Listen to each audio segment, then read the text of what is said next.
VM Khalilur Rahman channel में आपका खैर मक़दम है।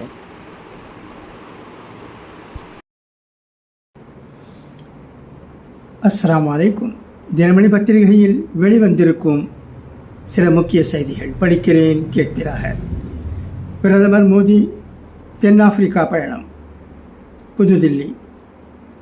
தென்னாப்பிரிக்காவில் நடைபெறும் முதல் G20 உச்சி மாநாட்டில் கலந்து கொள்வதற்காக 3 நாள் பயணமாக வெள்ளிக்கிழமை நவம்பர் 21 பிரதமர் நரேந்திர மோடி தென்னாப்பிரிக்கா புறப்பட்டார்.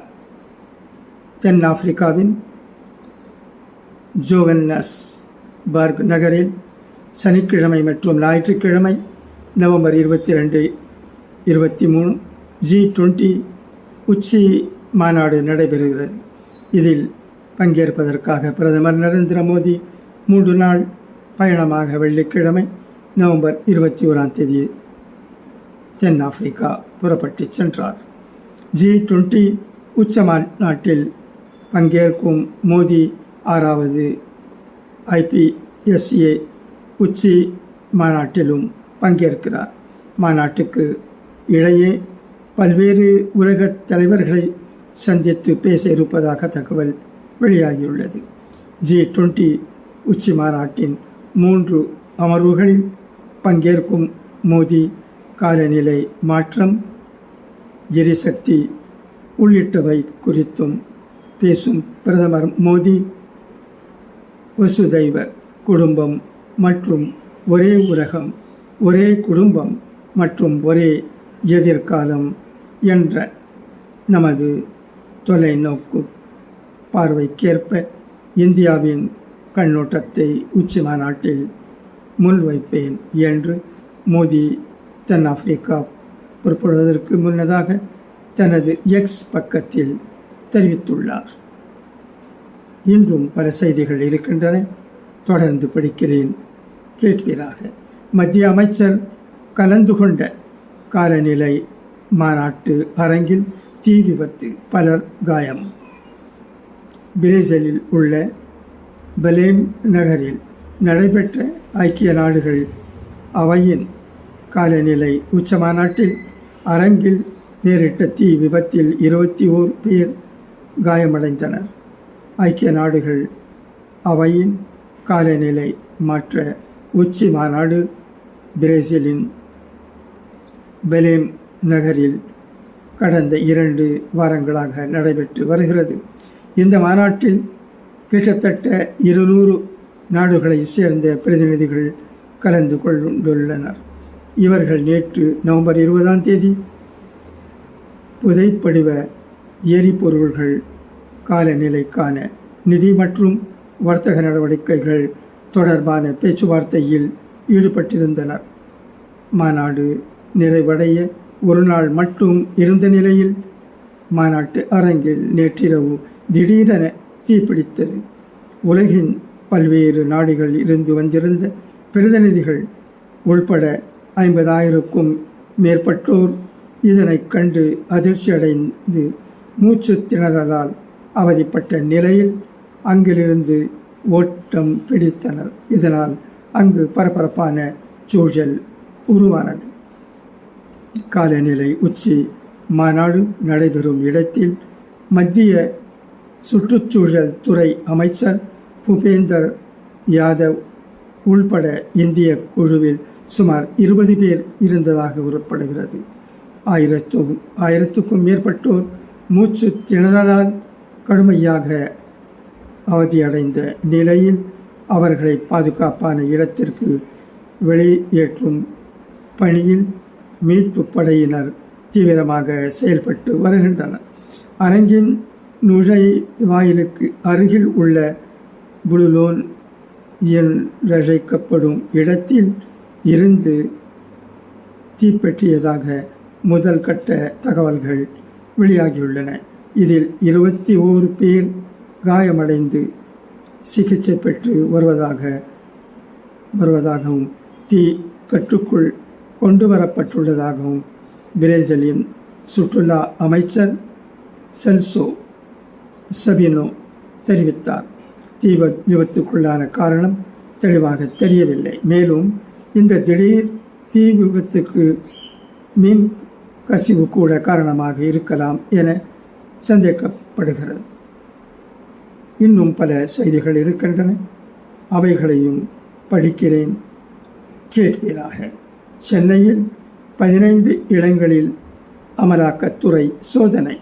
ரூபாய் 18.10 கோடி நகை பணம் பறிமுதல், சொத்துகள் முடக்கம். சென்னையில் 15க்கும் மேற்பட்ட இடங்களில் நடைபெற்ற அமலாக்கத்துறை அதிகாரிகளின் சோதனையில் நகைப்பணம் பறிமுதல் செய்யப்பட்டு சொத்துகள் முடக்கப்பட்டுள்ளன. இவற்றின் மொத்த மதிப்பு ரூபாய் 18.10 கோடி என தெரிவிக்கப்பட்டுள்ளது. இது தொடர்பாக அமலாக்கத்துறை வெளியிட்டுள்ள செய்திக்குறிப்பு. தேசிய நெடுஞ்சாலை ஆணையம் மற்றும் தமிழ்நாடு மாநில தொழில் மேம்பாட்டு கழகம் மூலம் மேற்கொள்ளப்பட்ட பல்வேறு திட்டங்களுக்கான நிலம் கையகப்படுத்தும் பணிகள் நடைபெற்றன. அப்போது பொது பயன்பாட்டுக்கான நிலங்களுக்கு பலர் போலி ஆவணங்கள் மூலம் நிலப்பதிவு செய்து மோசடியாக இழப்பீடு பெற்றிருக்கின்றனர். இது தொடர்பாக கடந்த 2021-2022 ஆண்டுகளில் ஸ்ரீபெரும்புதூர், காஞ்சிபுரம் மாவட்ட காவல் நிலையங்களில் கொடுக்கப்பட்ட புகார்களின் அடிப்படையில் போலியான ஆவணங்கள் தயாரித்தல், ஏமாற்றுதல், குற்றவியல் சதி மற்றும் மோசடியாக இழப்பீடு பெறுதல் உள்ளிட்ட குற்றச் செயல்களில் கீழ் வழக்கு பதிவு செய்யப்பட்டிருந்தது. இதனிடையே இதில் அதிக அளவில் சட்டவிரோத பணப்பரிமாற்றம் நடந்துள்ளது குறித்து அமலாக்கத்துறையும் விசாரணை மேற்கொண்டது. விசாரணையில் போலியாக ஜோடிக்கப்பட்ட ஆவணங்கள் மூலம் சாலை மற்றும் பூங்காக்கள் போன்ற பொது பயன்பாட்டுக்காக வழங்கப்பட்ட நிலங்கள் விஜிபி குழுமத்தின் விஜிஎஸ் ராஜேஷ் என்பவரால் போலி ஆவணங்கள் மூலம் தனியாருக்கு விற்பனை செய்யப்பட்டுள்ளது தெரியவந்தது. இந்த தனிநபர்கள் நிலம் கையகப்படுத்துதலின் போது பல கோடி ரூபாய் இழப்பீடு பெற்றுள்ளனர். இதன் மூலம் பெரிய அளவிலான பல கோடி ரூபாய் பணப்பரிமாற்ற முறைகேடு செய்யப்பட்டிருந்தது கண்டறியப்பட்டுள்ளது.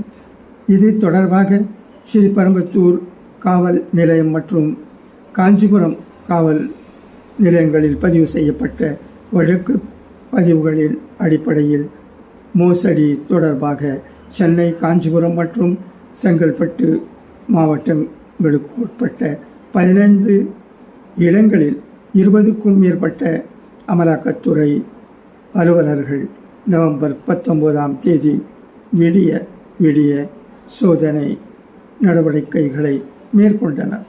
சோதனையில் குற்றச்சாட்டை உறுதி செய்வதற்கான போலி நிலப்பதிவுகள், நிலங்களின் உயர்த்தப்பட்ட பதிவீடு ஆவணங்கள் மற்றும் மோசடிக்காரர்களின் பல்வேறு குற்றவியல் ஆவணங்கள் மற்றும் எண்ம டிஜிட்டல் சான்றுகள் பறிமுதல் செய்யப்பட்டன. முன்பாக அமலாக்கத்துறை ஏராளமான வங்கி கணக்கு அறிக்கைகள் மற்றும் பதிவு செய்யப்பட்ட சாட்சியங்களை ஆய்வு செய்தது. மோசடிகளால் கிடைத்த வருமானம் மற்றும் அதனை மறைப்பதற்காக பயன்படுத்தப்பட்ட தனிநபர்கள் மற்றும் நிறுவனங்களின் வலையமைப்பை அடையாளம் கண்டது.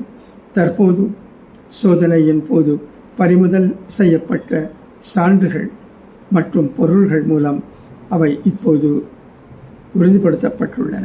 மேலும் ரூபாய் 1.56 கோடி ரொக்கம், ரூபாய் 74 லட்சம் மதிப்பிலான தங்கம் உள்ளிட்டவையும் பறிமுதல் செய்யப்பட்டதுடன் ரூபாய் 8.4 கோடி வங்கி இருப்புகளும் ரூபாய் 7.4 கோடி மதிப்புள்ள பங்குகளும் முடக்கப்பட்டுள்ளன.